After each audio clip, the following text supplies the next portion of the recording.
أنصح شيعة لبنان من الأطفال والنساء والشيوخ مغادرة والهجرة إلى العراق، أأمن لهم في ذلك. أنصح شيعة لبنان من الأطفال والنساء والشيوخ مغادرة والهجرة إلى العراق، أأمن لهم في ذلك.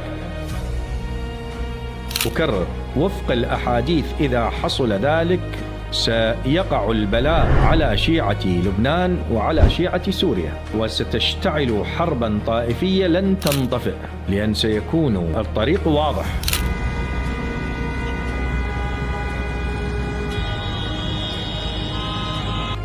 فرجوا اللي انتوا عم تضحكوا طلعوا.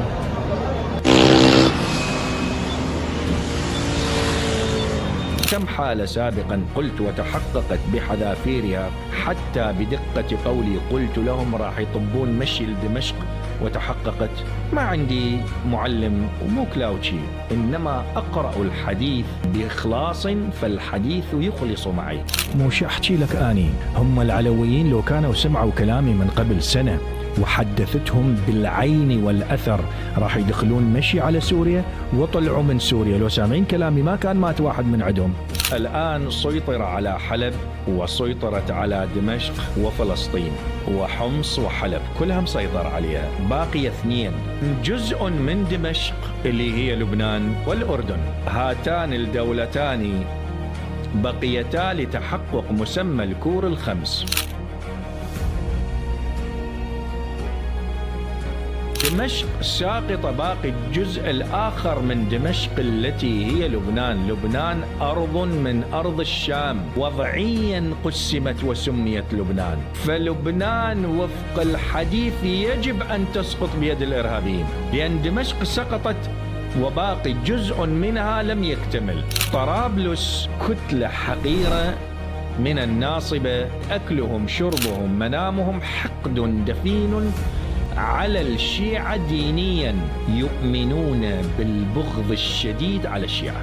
راح يصير انفتاح ناصبي عقدي لبغض الشيعي، خرج عن كونه سياسي، الآن عقائدي ديني، غرضه القضاء على الشيعة. حجر العثر الآن هم الشيعة في لبنان. لا يوجد رجل حكيم يعقد صفقة مع حكومة الجولاني. النساء والأطفال الشيعة في لبنان يطلعوهم على طريق سوريا بأمان، يطلعوهم للعراق، هذا هو الحل الوحيد. ترى تتندمون، اسمعوا كلامي، تتندمون.